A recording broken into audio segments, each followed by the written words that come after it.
नमस्कार दोस्तों, आपका स्वागत है दृष्टि आईएएस एडिटोरियल एनालिसिस के एक नए एपिसोड में। इस एडिटोरियल एनालिसिस में हम 3 चीज़ें करते हैं। पहला, एडिटोरियल को यूपीएससी सिलेबस के साथ लिंक करना। दूसरा, एडिटोरियल के की पॉइंट्स को समझना। और तीसरा, एडिटोरियल में आए हुए की कॉन्सेप्ट्स पर भी चर्चा करना।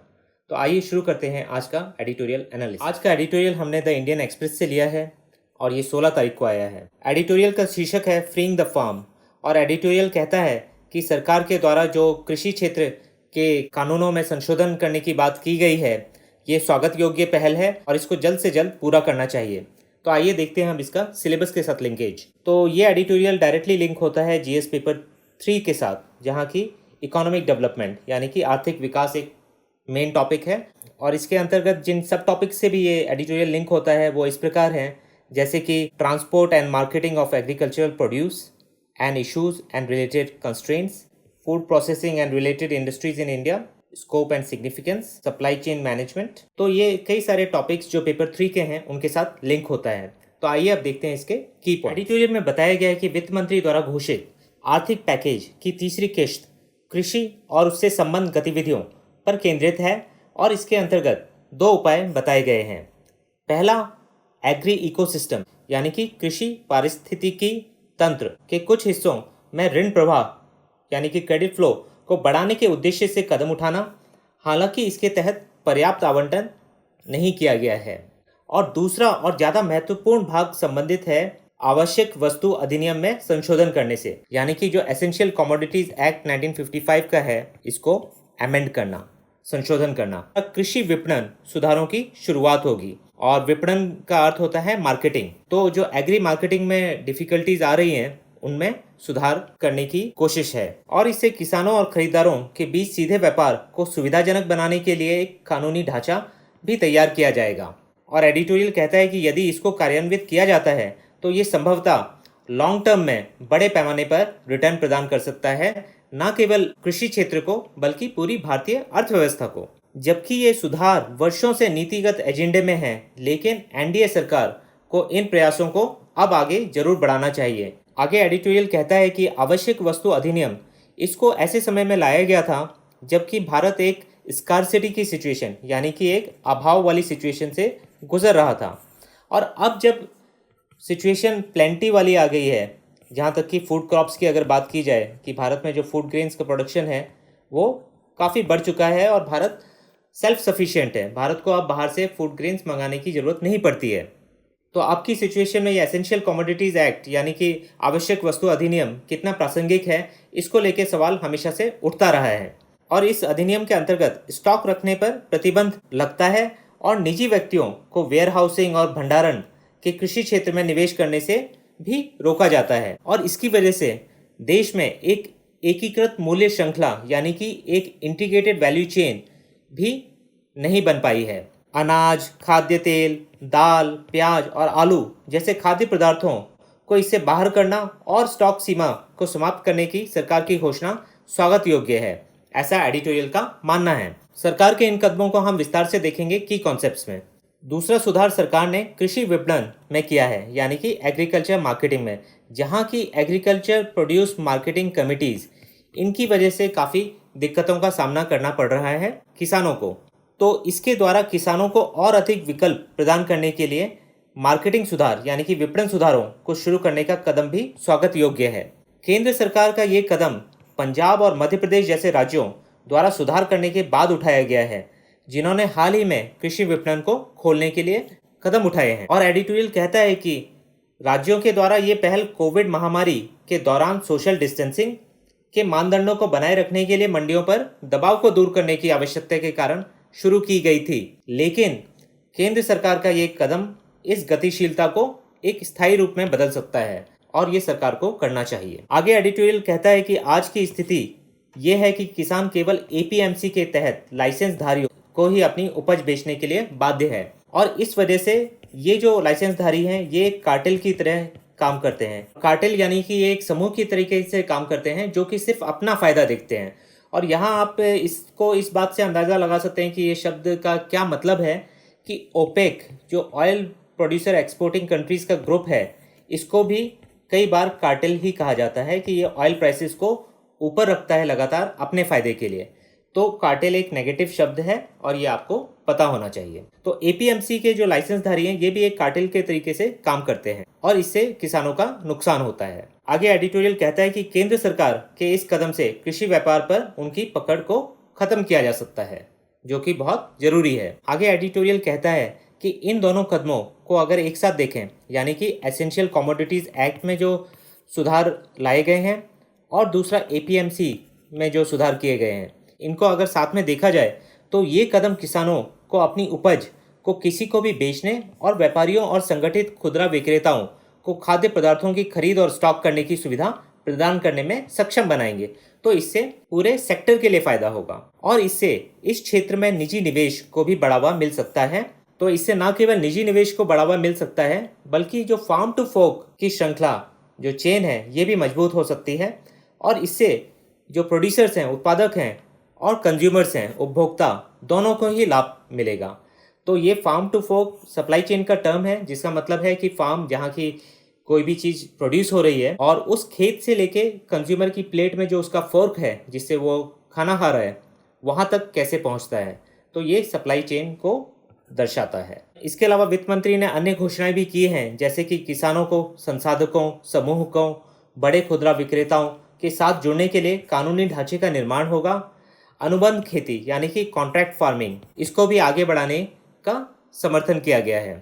अंत में एडिटोरियल ये कहता है कि पिछले कई वर्षों में नीतिगत उपाय भारतीय कृषि को एपीएमसी के चंगुल से मुक्त कराने, आवश्यक वस्तु अधिनियम में संशोधन करने और खाद्य श्रृंखला के विभिन्न हिस्सों में निजी निवेश को प्रोत्साहित करने पर केंद्रित रहे हैं, जबकि अतीत में सरकारों ने इन अति आवश्यक सुधारों को करने के लिए अपनी प्राथमिकता का संकेत दिया है, लेकिन राजनीतिक मजबूरियों के चलते वे इनको क्रियान्वित नहीं कर पाए हैं और वर्तमान सरकार को भारतीय कृषि में सुधार करने के लिए इस क्षण को अब नहीं जाने देना चाहिए। और यहाँ एक अच्छा कोटेशन है विंस्टन चर्चिल का, जो कि काफ़ी सटीक बैठता है और वो आपको पता होना चाहिए कि वर्ल्ड वॉर 2 के समय ब्रिटेन के प्रधानमंत्री थे। तो उन्होंने एक बात कही थी कि never let a crisis go waste, जिसका मतलब होता है कि कभी भी किसी क्राइसिस के समय को व्यर्थ ना जाने दें। तो अभी जो कोविड-19 की वजह से एक संकट की स्थिति पैदा हुई है और एक क्राइसिस वाली सिचुएशन हम फेस कर रहे हैं, तो ये एक अवसर भी हो सकता है। तो इसीलिए किसी भी क्राइसिस सिचुएशन को ऐसे ही व्यर्थ नहीं जाने देना चाहिए, उसका सदुपयोग किया जाना चाहिए। तो शायद भारत सरकार भी अब यही कर रही है कि एग्रीकल्चर सेक्टर के जो मार्केटिंग रिफॉर्म्स इतने समय से लंबित थे, उनको अब वो क्रियान्वित करने की कोशिश कर रही है और ये एक स्वागत योग्य पहल है सरकार के द्वारा। तो ये सब थे इस एडिटोरियल के की पॉइंट्स। अब की कॉन्सेप्ट्स में देखते हैं कि ये कौन से मेजर्स सरकार ने लिए हैं कुछ विस्तार में। तो जैसा कि आपको पता है कि प्रधानमंत्री जी ने कहा है कि 20 लाख करोड़, जो कि करीब करीब 10% होता है जीडीपी का, इतना स्टिमुलस दिया जाएगा इकोनॉमी को। तो उसकी गणना किस प्रकार से हो रही है वो इस इन्फोग्राफ में दिखाया गया है, जो कि टाइम्स ऑफ इंडिया से लिया गया है। तो प्रधानमंत्री गरीब कल्याण योजना ये मार्च 26 को अनाउंस की गई थी और इसमें 1.7 लाख करोड़ आवंटित किया गया था। आरबीआई के मेजर्स जो लिक्विडिटी, तरलता बढ़ाने के लिए कई बार मार्च और अप्रैल के बीच में आरबीआई के द्वारा अनाउंस किए गए हैं, उसमें करीब करीब 5.2 लाख करोड़ आया है। अब 3 ब्रांच फाइनेंस मिनिस्टर्स ने अनाउंस की है प्रधानमंत्री के आत्मनिर्भर अभियान के बारे में बताने के बाद, तो उसमें मई 13 को 5.9 लाख करोड़, मई 14 को 3.2 लाख करोड़ और ये जो तीसरा ट्रांच आया है 15 मई को 1.6 लाख करोड़। इसके बारे में आज हम लोग चर्चा कर रहे हैं, जिसमें कि basically agriculture and allied activity के ऊपर केंद्रित है। तो कुल मिलाकर सरकार ने अभी तक 17.7 लाख करोड़ की घोषणा कर दी है और जो बचा हुआ अमाउंट है वो है अब 2.3 लाख करोड़ का। तो आइए आप देखते हैं ये जो तीसरा भाग है फाइनेंशियल स्टिमुलस का आत्मनिर्भर भारत अभियान के अंतर्गत, इसमें क्या क्या बताया गया है। और इसका जो फोकस है ये है कृषि और उससे जुड़े हुए क्षेत्रों पर। तो सबसे पहले तो 1 लाख करोड़ की राशि दी गई है एग्रीकल्चरल कोऑपरेटिव सोसाइटीज़ के लिए, यानी कि जो कृषि की कोऑपरेटिव सोसाइटीज़ हैं, इसके अंतर्गत उन्हें लाभ मिलेगा। फार्मर प्रोड्यूसर ऑर्गेनाइजेशंस, तो जो कृषि उत्पादक संगठन हैं उनको इससे लाभ मिलेगा। और जो कृषि क्षेत्र में स्टार्टअप्स हैं, यानी कि नए उद्यम जो लगा रहे हैं कृषि क्षेत्र में, उनको भी इससे लाभ मिलेगा। इससे सरकार का उद्देश्य है कि फार्म गेट इंफ्रास्ट्रक्चर को प्रोत्साहन मिले। आपको पता होना चाहिए कि फार्म गेट का क्या मतलब होता है। तो फार्म गेट यानी कि एक फार्म अगर है तो इसके बाहर ही किसान के पास क्या क्या सुविधाएं या क्या क्या इंफ्रास्ट्रक्चर उपलब्ध है, तो इसको कहेंगे फार्म गेट इंफ्रास्ट्रक्चर, जो कि अभी भारत में काफ़ी कमज़ोर है और इसको ही बूस्ट करने की ज़रूरत है। तो इसके लिए 1 लाख करोड़ की राशि दी गई है। 1 लाख करोड़ की राशि को फाइनेंस कराया जाएगा नाबार्ड के द्वारा। और नाबार्ड आपको पता होना चाहिए कि इसका फुल फॉर्म है national bank for agriculture and rural development, और ये एक डेवलपमेंट बैंक है जो कि ग्रामीण और कृषि क्षेत्रों के लिए फाइनेंसिंग प्रोवाइड कराता है। दूसरा जो 10,000 करोड़ का पैकेज दिया गया है, इसका उद्देश्य है कि फॉर्मेलाइज किया जाए माइक्रो फूड एंटरप्राइजेस को, और ये लघु खाद्य इकाइयाँ जो हैं इनको फॉर्मेलाइज किया जाएगा एक क्लस्टर बेस्ड फार्मिंग अप्रोच को अपनाकर।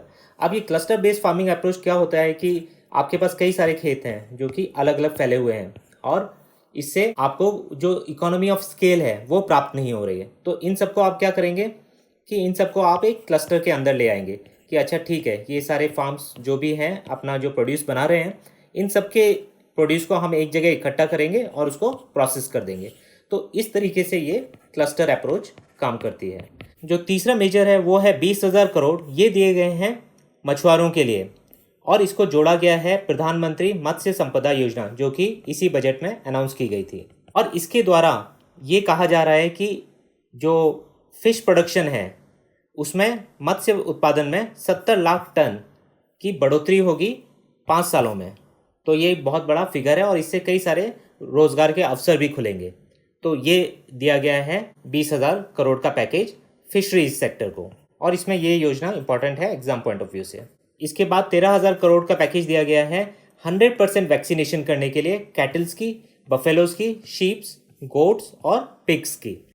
तो इस तरीके से इन जानवरों की पूरी तरीके से वैक्सीनेशन हो, क्योंकि ये जो डेयरी सेक्टर और ये जुड़े हुए सेक्टर हैं, ये आज की डेट में जो फार्म से किसान की आमदनी है उससे ज़्यादा ये एलाइड एक्टिविटीज़ से आमदनी होती है। तो इसीलिए बहुत ज़रूरी है कि इसमें वैक्सीनेशन वगैरह पे ध्यान दिया जाए, और इसीलिए सरकार ने ऐसा किया है। अगला पैकेज जो 15,000 करोड़ का है, ये दिया गया है प्रोत्साहन देने के लिए एनिमल हस्बेंड्री इंफ्रास्ट्रक्चर को। तो ये भी इससे ही जुड़ा हुआ है। इसके बाद जो 4,000 करोड़ का पैकेज है, ये दिया गया है हर्बल कल्टीवेशन को बढ़ावा देने के लिए, और इसके लिए 10 लाख हेक्टेयर को कवर किया जाएगा हर्बल कल्टीवेशन से। और इस हर्बल कल्टीवेशन का यूज़ कुकिंग में भी है और मेडिसिन के लिए भी है। फिर एक 500 करोड़ का पैकेज दिया गया है बी कीपिंग इनिशिएटिव्स के लिए, यानी कि मधुमक्खी पालन, इसको एपीएरी भी कहते हैं। 8वां मेजर है जो आवश्यक वस्तु अधिनियम यानी कि एसेंशियल कमोडिटीज एक्ट 1955 है, इसको अमेंड किया जाएगा और डीरेगुलेट किया जाएगा। Cereals, edible oils, oil seeds, pulses, onion and potato, इन 6 चीज़ों को डीरेगुलेट किया जा रहा है। इन पे अब कोई प्रतिबंध नहीं रहेगा, फ्री मार्केटिंग अलाउ होगी। इन 6 चीज़ों को अगर आपको याद रखना है तो इसके लिए आप एक एक्रोनिम का सहारा ले सकते हैं। तो आपको ये याद रखना है कि आप किसी ओप्पो कंपनी के सीईओ से मिल रहे हैं। सीईओ होता है चीफ एग्जीक्यूटिव ऑफिसर। तो सी से यहाँ है सीरियल्स, ई से है एडिबल ऑयल्स, ओ से है ऑयल सीड्स, ओ से है ऑनियन, पी से है पल्सेस, और पीओ जिसमें कि छोटा ओ है, ये है पोटैटो। 6 नामों को अगर आपको याद रखना है तो आप ये एक्रोनिम भी यूज कर सकते हैं, सीईओ ओप्पो। नवा स्टेप सरकार के द्वारा लिया गया है वो है मार्केटिंग रिफॉर्म्स, यानी कि विपणन सुधार, और ये कंसर्न है एपीएमसी में सुधारों से।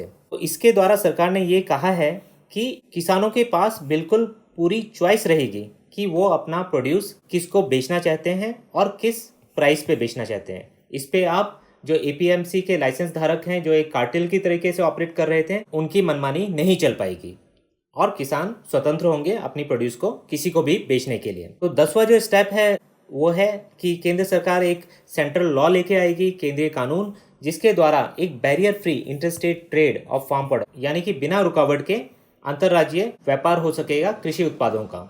दूसरा, एक कानूनी ढांचा बनाया जाएगा जो सहूलियत प्रदान करेगा अनुबंध कृषि पर, यानी कि कॉन्ट्रैक्ट फार्मिंग को फैसिलिटेट करेगा। तो इस तरीके से ये 11 कदम सुझाए गए हैं वित्त मंत्री के द्वारा एग्रीकल्चर मार्केटिंग और एग्रीकल्चर सेक्टर को एक बूस्ट प्रदान करने के लिए। तो ये था आज के एडिटोरियल में, जहाँ की हमने जाना कि जो वित्त मंत्री के द्वारा जो 1.63 लाख करोड़ का एग्रीकल्चर और रिलेटेड एक्टिविटीज़ के लिए जो पैकेज अनाउंस किया गया है, उसके अंतर्गत कौन कौन से घटक हैं और उनमें कितना कितना आवंटन किया गया है और किस वजह से किया गया है। तो एग्रीकल्चर इंफ्रास्ट्रक्चर पे करीब करीब 1 लाख करोड़ और इसको नाबार्ड देखेगा।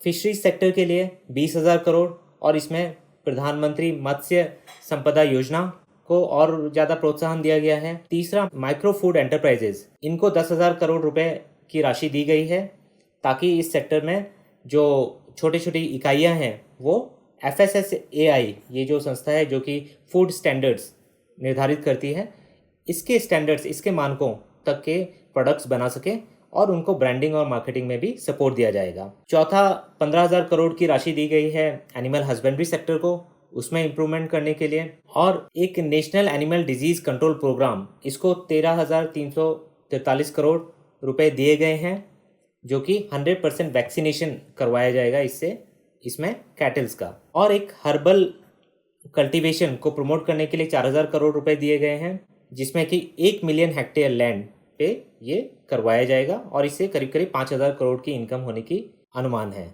और ऑपरेशन ग्रीन, जिसमें पहले सिर्फ टॉप आता था, यानी कि टोमेटो, ओनियन और पोटैटो, इसको सारे फ्रूट्स एंड वेजिटेबल्स के लिए अब लागू कर दिया गया है, तो इसका जो दायरा है वो बढ़ा दिया गया है। और इसके बाद एक बी कीपिंग इनिशिएटिव्स, यानी कि मधुमक्खी पालन को भी प्रमोशन दिया गया है 500 करोड़ रुपए का। ये कुल मिला के होते हैं 1.63 लाख करोड़ जिसका पैकेज दिया गया है। तो ये था आज के एडिटोरियल में और फिर मिलेंगे एक नए एडिटोरियल के साथ। धन्यवाद।